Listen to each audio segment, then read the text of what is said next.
Mike, check 1 2. It's the Y2K collector, and times are tough.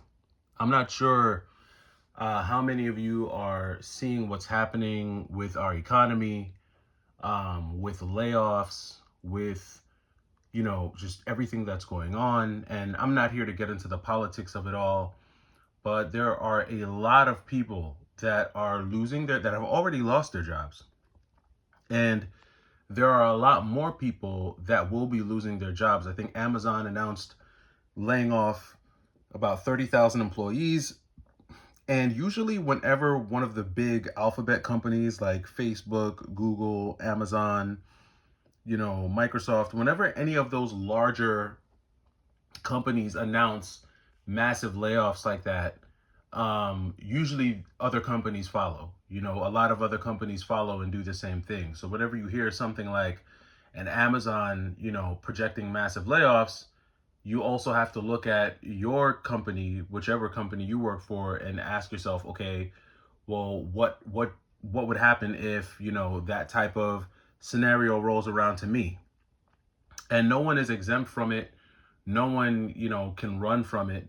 We all have the potential to run into this issue.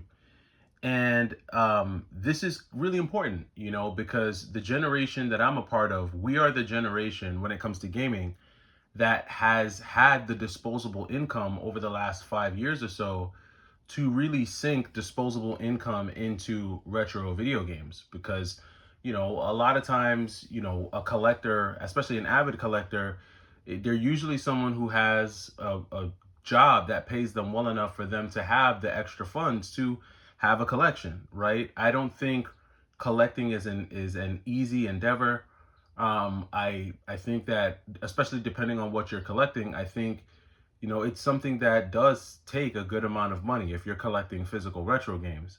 Now, the box of games that I have here, these are all games that today go for roughly $20 or under. These are all, in my opinion, quality games that are pretty cheap, considering, right? Considering what you might have to pay for a brand new PlayStation 5 Switch to Switch or PlayStation 4 game.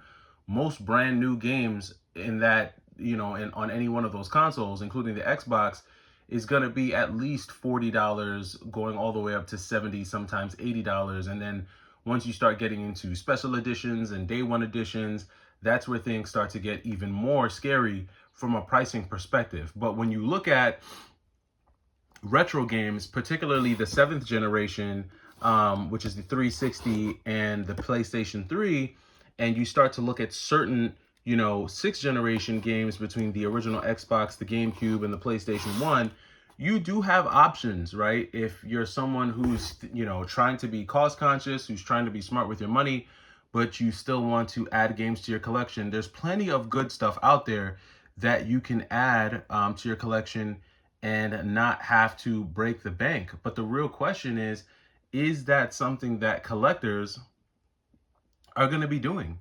throughout the rest of this year? Like I said, these are very tough, turbulent financial times.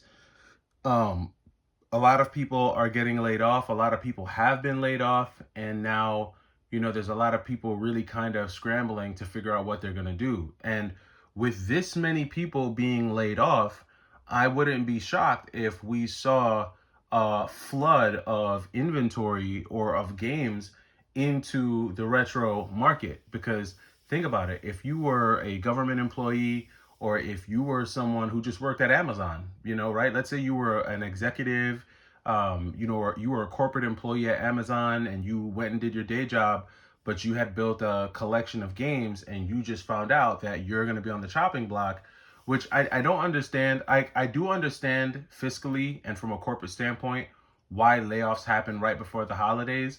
But from a humanitarian standpoint, I never understood why companies decide to let people go right before Thanksgiving and Christmas and New Year's. Like, that's like horrible timing.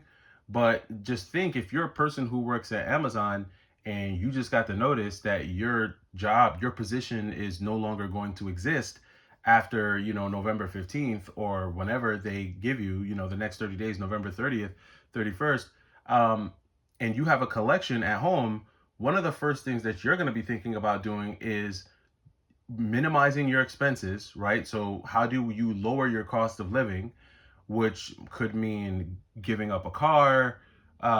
If you're in a really expensive apartment, maybe it means downsizing your apartment. But if you're someone who has a video game collection, a retro game collection that's worth any significant amount of money, that's gonna be a place that you turn to say, okay, I'm gonna go ahead and sell my collection. And honestly, there's nothing wrong with that. During tough times, you got to do what you got to do, and if it boils down to you feeding your family and maintaining your Sega CD collection, well, the only smart thing to do would be to get rid of your Sega CD collection. All that being said, with hundreds of thousands of people losing their job and having lost their job, I anticipate that at least 0.03% of the people losing their job, some of those people have video games. And not just video games, they might have other things that are value. Maybe comic books, maybe baseball cards, maybe Pokemon cards. Maybe they have, high-end fashion, purses, shoes, handbags, jackets, sneakers. Whenever these tough times come around, people start to take inventory of the things that they have in their home that they don't necessarily need to survive. And usually those are the first things that end up on a Facebook marketplace, a eBay, a Mercari, somewhere, a yard sale, somewhere where they can kind of sell those items and get cash. Now, I did something yesterday that I haven't done in probably decades. And I went and recycled some cans. It had been a long time since I'd actually recycled cans. And for 200 cans, which, if you don't know what 200 cans looks like physically, that is an extra large garbage bag just filled to capacity with cans, right? So a bag of cans that size, you only get about $10. Now, that might be something cool for someone who's maybe like 10 or 11. Maybe you're not old enough to work an actual job, but you want to start buying retro video games, you want to build a collection, and you need money. Well, one of the easiest ways to start is just start collecting cans, and you can start building, a 10, 20, 30, building up some money, and you can buy any one of these types of games with 10, 20, $30, right? A lot of these original Xbox games like Batman is a $10 game. Ninja Gaiden might be a $15 game. Beatdown is maybe 20. Shenmue 2 is 15, right? And then we've also got some cheap PS3 stuff, some really inexpensive original PlayStation stuff, and you can still collect at any level.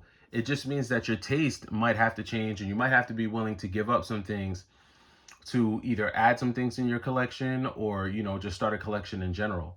But these are definitely tough times, and the impact that I see these times having on the retro game market is there could be a lot more rare stuff floating around, which in turn would then make it not so rare. But let me know what you guys think. Are you seeing an increase in inventory near you yet? I haven't seen it yet, but we're getting around the holidays, and you know how those things go. So let me know down in the comments, and I'll catch you in the next one. It's the Y2K Collector. Take it easy.